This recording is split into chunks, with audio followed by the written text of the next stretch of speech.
Hey everybody, welcome to Stitch in Time. I'm Boysie Solem. This is our first episode. I just want to tell you what it's basically going to be about is I've got these little books that I've had since I went through treatment. One is 24 hours a day, day by day. My personal favorite, happiness, one day at a time. I have been sober for 30 years. Where's the confetti? Where's the balloons? But anyways, I've been sober for 30 years, but I've been basically on my own. After I got through out of the treatment program, and of course to get there, I was arrested twice, thrown in jail, incarcerated, and then released on probation, and from there had to go to aftercare and AA meetings, and then once I was relieved of that obligation, I never went back to another meeting. I just lived my life on my own. We're going to talk about stories through these 30 years, things that might match up with you, things that might not match up with you, things that might seem similar. Eventually we're going to have you give us feedback. We're going to have conversations. Many of the episodes are just going to be me grabbing a quote from the book and reminding myself of a story that I can share with you. A lot of people will look at me and say, "Wow, sober 30 years. That's so rare." And it doesn't matter if you're 1 day or 30 years. It's always the same thing. You have to be honest with yourself. You have to deal with things. You're going to be angry, you're going to be frustrated, you're going to scream, you're going to cry, you're going to fight, you're going to be happy, you're going to be joyful. This could all happen in 1 day, and it happens every day, and we all feel a certain thing, and sometimes it's nice to know that people are out there on the same path, on the same journey as we are. It isn't a matter of I have 30 years and you only have 30 days. It's the same path, it's the same journey, it's the same direction, and we learn to live without running to the chemical, without running to the drug, which is our dark passenger that rides alongside of us that says, "Hey, your girlfriend just left you. Hey, you lost your job. Hey, someone really close to you just died. I'm your best friend." And he sits right next to you and gives you a hug and says, "You know what you need to do. Take a drink, take a hit, and all that misery and all that pain will go away. You know how this works. I'm here quietly waiting, sitting right here. I'm the best friend you have, Boysie." That's right, he still rides next to me after 30 years. And he's still just as loud as he was the first day. This is iced tea, by the way. Just in case you're wondering, people have actually wondered, do you ever take a break? What do you mean a break? You ever take a break from sobriety? Excuse me? Yeah, like when you got married? Okay, yeah. My wife, Kim, has never seen me drunk, never seen me high. She's heard stories because my family is always there to provide her with plenty of embarrassing stories, to the point where she's like, "Okay, I think I've heard enough. I don't need to hear it." He's not like that anymore. And I think living with someone who's never seen me like that gave me a lot of strength and confidence as well, because sometimes when you're with people, your own family, they will tend to pull you back down. Not because they want you to start using again, but sometimes when you're sober, you might seem indignant. You might say, "Look, I'm sober now. You shouldn't be doing this either." And you'd be saying that to your own brother who's drinking, who has no problem drinking. But you're going to start projecting your problems onto him. Like, "I'm sober, everyone needs to follow me." And you get this Moses complex, and usually your family members are the first ones to call you on bullshit. And even if you're sober, you can still be full of shit. And that's the whole thing. You have to have people around you that actually will keep you grounded. You never have to worry about other people. You worry about yourself. I live and work in this world where there's plenty of drugs, plenty of liquor, plenty of heroin, plenty of pills, plenty of uppers, plenty of downers at work, just at work alone. I see people that are on them. I see people that deny they're on them. I see people that can't wait for Miller time and are already starting. Happens all the time. When you're sober, you can't make everybody else be sober. You have to learn to deal with yourself in that situation. Because I remember when I got out of treatment, they said, remember, you're living one day at a time, day to day, minute to minute, second by second. I'm like, oh, hold on, we're getting a little excited here. Minute by minute's a great Grammy record by the Doobie Brothers, but I'm not going to get so excited that I have to live my life minute by minute, second by second, day by second. It just seems like it's a ticking, talking clock. Like an Alfred Hitchcock movie, it's suddenly suspenseful. Live by minute, live by the minute.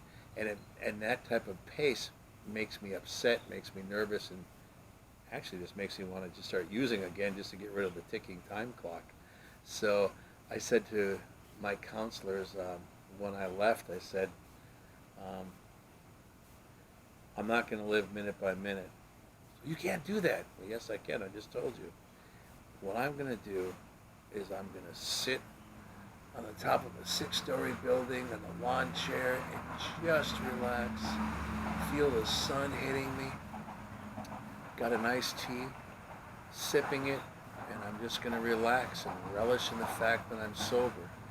You, hanging on the edge of the building, minute by minute, second by second, you're the one that's going to fall at any minute. Now, if you want me to, I'll extend a hand and help you up to a better way of life, but I'm not going to apply myself to your rules. Trick is you have to listen to all the rules and see what will work with you. Maybe you need that constant monitoring, like a baby monitor. Someone always watching over you, tick-tock, tick-tock, tick-tock.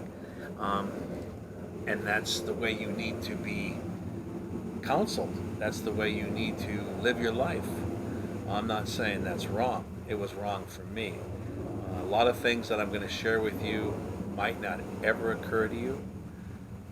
Some of the things you wouldn't even agree with, and that's fine, because there is no set way to doing this thing. I have a certain way that's worked for me. You may take what you learn from me on this journey and apply it to yourself. Some of it will fit like a glove. Some of it will seem like an awkward 2 left shoes, and you're going to kick them off and go, no, I'm not going to walk this way. I got to try something different. You're not going to hurt my feelings. The thing is that you need to find a way so that you can follow on the same journey, the same path. If I'm climbing a mountain, it's just as steep for me as it is for you. I've had people say to me in the past, well, it's easy for you. It's not easy for me. I'm on the same path. I'm carrying the same amount of weight. I'm carrying the same amount of burden. I'm trying to get rid of some of the guilt and the problems that have been around that trip me up and make me fall. Those are the things that we all have inside of us. And the funny thing is, here's the secret. Once you get rid of them, there's always more. And then you're sober, and now you have to learn to deal with it as you're sober. Now, these type of things are going to come from left and right. I'm going to have some stories for you that are going to seem funny, awkward, and some of them are downright disgusting because we find ourselves in bad situations with bad people, and we have a bad chemistry going, and somehow you and the dark passengers inside of you just thinks, this is a fantastic ride. These are my friends. This is what life is all about. This is how we handle things. And usually that type of thing will lead you down to a dead end. You'll get arrested. You'll have some sort of trouble at home. Your wife may leave you. You'll have relationship problems. You'll have problems with your family. You may not get along with people at work. There's a whole host of things that are out there to set you up, knock you down, and destroy you. whether it's your first day, your first week out of the treatment, um, 30 years down the road, and you're going to have the door slammed in your face, and you're going to say, wait a minute, I thought I've gone beyond this. Surprise. It's always there. It's always going to be there to trip you up. It's how you react and how you do things that are going to help you sustain what you need to move along. These books that I was talking about, Happiness One Day at a Time, it just happens to be my favorite. But the funny thing is I haven't utilized these books in a long time. My wife Kim had to go. I didn't know where they were. I said, where are they? It's been so long since I used them, I don't even know where they're at. We're going to start doing a podcast. I don't even know where these things are. She found them right away for me. The thing is that I've literally been out in the wilderness for 30 years on my own. I haven't had much communication with a lot of people as far as the way this is going to work on the internet. I've spoken in small groups. I've met a few people and spoke to small groups in churches before. Every now and then. Most of the time it's just people at work that I work with, and somehow it gets to the conversation where it's like, well, you don't smoke, huh? No, I quit smoking cigarettes. It was the only New Year's resolution that seemed to work. And then they ask about, well, about a little toke, a little hit. No, I don't do that anymore either, but I still enjoy Pink Floyd, so I guess I'm good to go. And then certainly you must drink. And it's like, well, no, I don't. And that's the weird thing, is like people will think I'll take a vacation. You're on vacation, so certainly you must be drinking. What? Yeah, it's your anniversary. You must have went out for a drink. No, we went out for dinner. She had a drink. I had a drink. I didn't have a drink. You have liquor in your house, right? Yeah, well, I think we have vodka and brandy and beer, and that's for her and her friends. It's not for me. What about, late at night? No. And even when we got married, I remember it was a big deal. This is kind of an interesting story, how people think you can take a break from it. People have actually said, well, when you got married, obviously, you had a drink, right? Celebrate. No, I didn't. How could you not? I didn't pick up a glass and didn't drink. I don't know what you're talking about. At the photos, the photographer who wanted to have continuity actually said, let's put ginger ale in his glass. It'll look like champagne, and then the pictures will look proper. And I said, hold on a minute. Proper my ass. It'll look like I'm drinking. Yeah, but it's for the photo. No. You're going to put milk in my champagne glass. So in all the pictures, I'm drinking and toasting with milk. Why does that have to be alcohol for good luck? That doesn't make any sense to me. Alcohol in the end never brought me any luck. Or if you could say more positively, it got me sober, so therefore in the end it brought me good luck. I don't know. It's always a matter of perspective of how you address things, which is the bottom line, is you have to be truthful to yourself. I couldn't allow myself that picture because I didn't want to have to explain that, oh, that was just ginger ale. And other people would say, yeah, that was his wedding day. Sure, it was ginger ale. Yeah.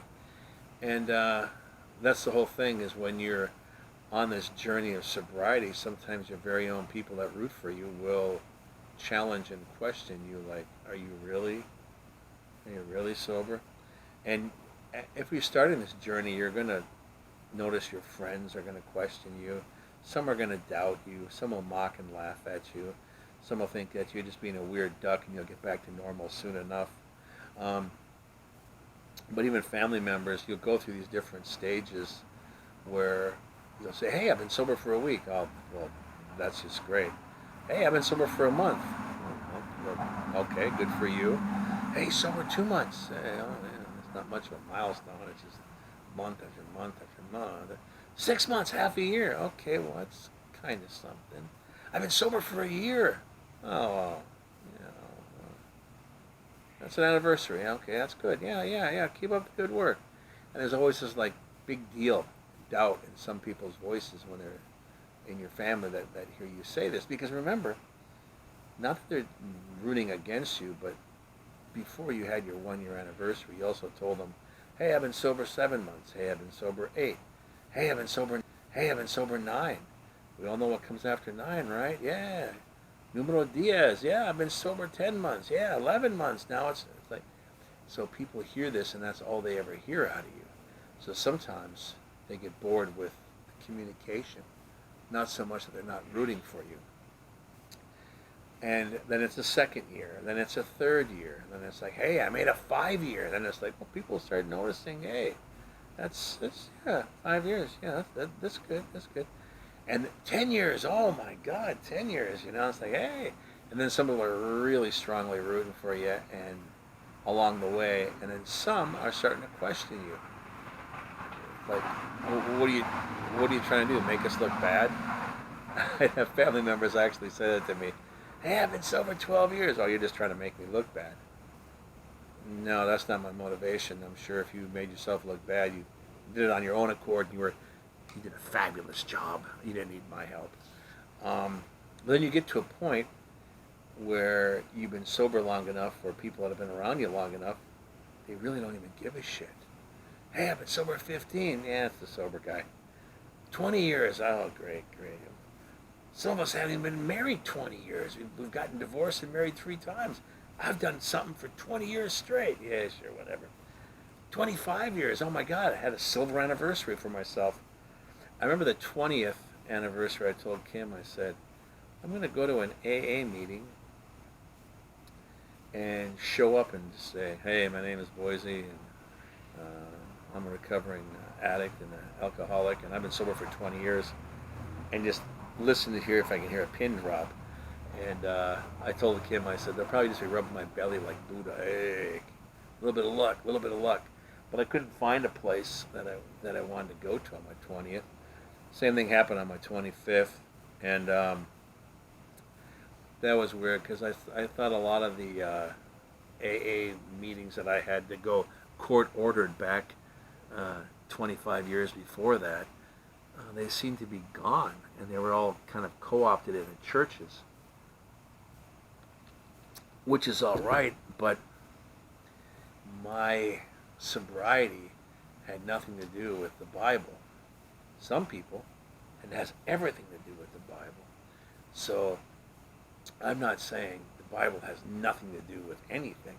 I'm just saying in my particular journey, it wasn't included. It wasn't part of the landscape in which I walked. It wasn't there, and I didn't know how to go to a church, and suddenly I would say something, and I would talk to some church people about it, and I would make a remark, and they would start quoting things from the Bible, and I'm like, oh, I guess that's a coincidence, but it's not what I'm trying to achieve here. And it just felt uncomfortable for me, so I kind of stayed away from that. As we were setting up for these podcasts and getting things started, I wanted to get it for my 30th anniversary, and that's already passed. So I've been, April Fool's Day, believe it or not, is my sobriety birthday. See, when I post it on Facebook, I have to remind people, hey, it's actually my sobriety birthday. It's not an April Fool's joke. But yeah, the judge had great fun with that too, letting me know that I was celebrating my national holiday by getting arrested for my second DUI. Or as they say up north, DWI. Either way, it's still going to cost you a fortune. Driving while intoxicated or driving under the influence. I don't know why they have to have so many different ones. It's just either way, you're paying the fine, you're going to jail, you're getting stuffed, you're getting cuffed, and that's the end. That's the end of that story. Anyways, during Stitch in Time, we're going to be talking about sobriety, the journey. Other people will be involved as well. We're also going to have guests that are going to come along and have conversations with me, ones that are sober and ones that are not, because there are people out there that believe that there's no need to sober up for anything, and they have a right to say something as well. And in the good fun of point counterpoint, we're going to allow that forum to happen. So I wouldn't want anyone to think I'm encouraging it, but like I say, in my personal life, I'm surrounded by it. I'm not a monk in a monastery. I actually walk among the people of this world, and there's just a lot of drug and drinking going on. So my job is not to convert them. My job is to live alongside and coexist with them. And when I find people that are sober on our journey, those are the people that I'm reaching out to. Those are the ones that I'm talking to. There's plenty of us out there. Some of us are organized in special AA groups or Narcotics Anonymous. Some of them are court ordered. Some of us do go through a church. Some of us go to the local hotels and do different group settings where we get together. We all have a lot of things in common, and a lot of us don't have many things in common. But the one thing we do have in common is that we have a weakness for alcohol, or a weakness for narcotics that suddenly turns us into Dr. Jekyll and Mr. Hyde, and we can totally destroy our family, ruin our cars, ruin our property, ruin our life, lose our jobs, destroy everything that's around us, and we wake up in the middle of those ashes and go, what the hell happened? Some of us don't even remember it. And some of us remember it quite vividly. But that's the whole thing. There's no set thing with alcohol or drugs. We all have different tolerance levels. We all have different body shapes. We all absorb things differently into our body. So some people can be just having a grand old time and the bottom drop out by their third drink or by their fifth drink, maybe by their eighth drink. Some people just have a great night all night long, never get into trouble whatsoever. Nowadays you call an Uber, you get home, and you don't have to worry about being arrested, and you can continue with your life. You still might turn around and destroy it slowly, but that's still your choice. You don't have the courts attacking you and throwing you in jail saying you're on the street again and we're not going to tolerate this. That was my case, where I was caught within 2 DWIs within 5 years' time. So I was hit with 2 years probation, but I was going to get 1 year in jail. Stayed for treatment. And I said, okay, I'll take treatment. How long does treatment take? Oh, about a month. Fantastic. But you're going to have 2 years of probation. If you fail, you will get that extra year on top of that other year you have. So you don't want to mess this up. And that was what was being held over my head. And I thought, well, go to jail now or try to sober up and not go to jail, or maybe go to jail later. I don't know. Maybe this sobriety thing will work. If I'm being arrested and being told by the courts that I'm in trouble, chances are my behavior and my life choices and the way I live my life may have had something a lot to do with the situation I was in. I'm sure a lot of you watching this video too have had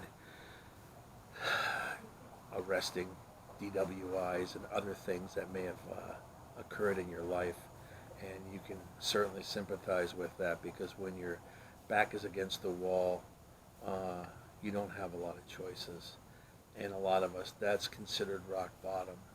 But some of us will still get a shovel and keep on digging because we think we haven't made it yet. There's still room to get away. There's still time that I can still get this off my back and get back to the party, which I so desperately miss. And that was the thing with me. It was like, if I become sober, how am I going to socialize? How am I going to function? I like music. Am I going to enjoy music sober when I've been having it augmented all through my teens?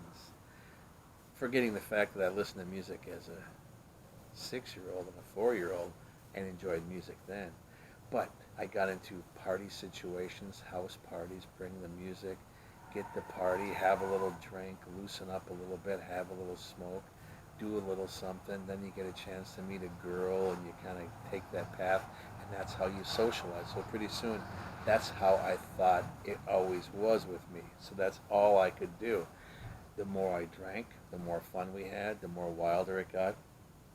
But in the end, I drank like John Belushi in Animal House, where literally I would just pass out and crash on your coffee table and destroy it and splinter it. And I would wake up the next day or later on that night in someone's bedroom with all of the party jackets on top of me, wake up, what happened?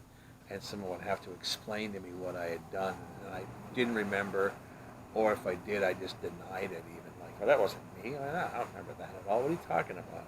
And try to play it off. Or broke doors, or got into fights. And after a while, it became uglier and uglier.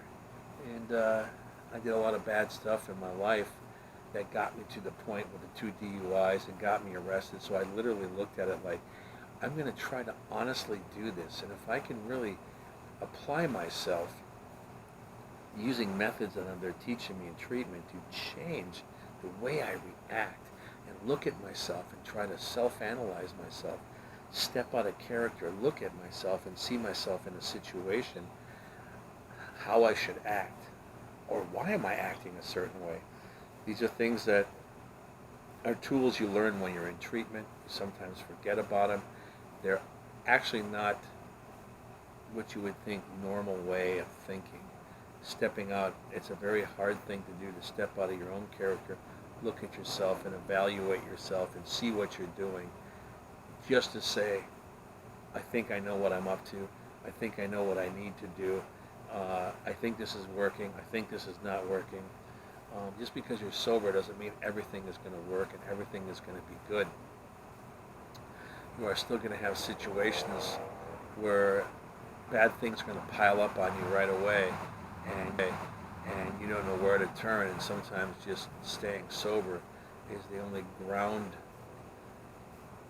only solid footing you have, and from there you can try to rise.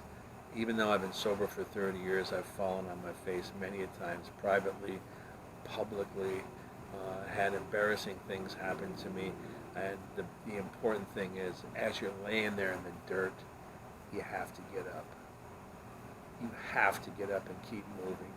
It's how you get up and how you move from there and how you learn from those lessons that take you to another level. Just because you are sober doesn't mean that you've made a finish line. Here's the reality of it. There's no finish line, okay? There's no race. Like, people sometimes think, if I win the lottery, everything will be great. No, it'll just magnify all your problems, just like anything else. If I'm sober, everything will be great. No, sometimes sobriety magnifies the fact that you still have to work on yourself. It doesn't mean that you've achieved everything and you can plant your flag on top of Mount Everest and say, I made it. No, it's a journey. The trick is you have to enjoy the journey. You have to learn during the journey, because the reality of it is, and here it is, drum roll, the reality is death. That's it. When you finally completed your journey, you're dead. Now, whether you die because you have a heart attack, whether you die because you have a slow, painful, cancerous death, or maybe you get hit by a drunk driver. But the thing is, if you're sober, you know for a fact that you're not going to slide into a minivan with a mother and 3 kids in a fiery end that way, because you're limiting some of the things that you're not going to put yourself into a situation by being drunk. And that's the important thing, is you actually still have control till the end. You have life choices and you have control, and you decide which way you're going to go. And even after you make that decision, you have to travel down that road. And you are going to fall. You are going to crash. You are going to be in the dirt. You are going to cry. You are going to be frustrated. You're going to have to try to rise up and continue forward. That's all you can do. You're going to fall again later, and you're going to fall again and again. You just get up. You just keep going. And pretty soon you trip and stumble less because you're self-evaluating what got you into that situation to begin with, and you avoid um, making those same decisions, because sometimes our brain will set us up and we'll start falling into these, literally, into these familiar patterns. Then we can say, you know what? This sobriety thing isn't working after all. This is all a bunch of crap. I don't know why I'm doing this. This doesn't seem right at all. I don't. And that's when the dark passenger sits right next to you again and says, you see, the world's tough. Your family doesn't listen to you. Your girl doesn't listen to you. Your boss doesn't appreciate you. The world doesn't even really care all the hard work you've done. But I care. Take a hit.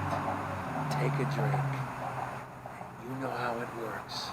It'll slowly go away. And by the third one, you won't even remember. You'll be in a good mood. You won't even have those burdens around anymore. Now, the next day, you're going to feel guilt, remorse, and maybe you've done some other asinine things to put on top of everything else from what you were feeling the day before, and that's where the misery and the pile starts up again. That's the pile, the clutter in your life you're going to need to straighten out, fix, give it a name, clear it out of your house, whether you brought it in or you didn't bring it in, but you've got to clear that stuff out, and you have to address it. And that's the hard work. That's where you have to roll up your sleeves and look at yourself and see what you've done to get yourself in this situation. So these are things that we're going to talk about. These are things that we're going to cover. Some folks will go ahead and send in a message, send in an email, a little text. Let me know what you're thinking, what kind of questions you might have, and we're going to go from there. But welcome. And I'm looking forward to taking the journey with you. Some days are going to be mellow like it is right now. Some days are going to be excitable. Some days are going to be boring as hell. Some days are going to be outrageous, because that's what it is in life. It's a complete roller coaster. It's never a smooth ride. Just keep your hands and your feet in at all time and never stand up in the roller coaster. We don't want to lose you. Anyways, thank you for tuning in. I look forward to talking to you again. This is Boysie signing off. Stitch in time. And welcome. And we will take the journey together. Peace and love. Peace and love.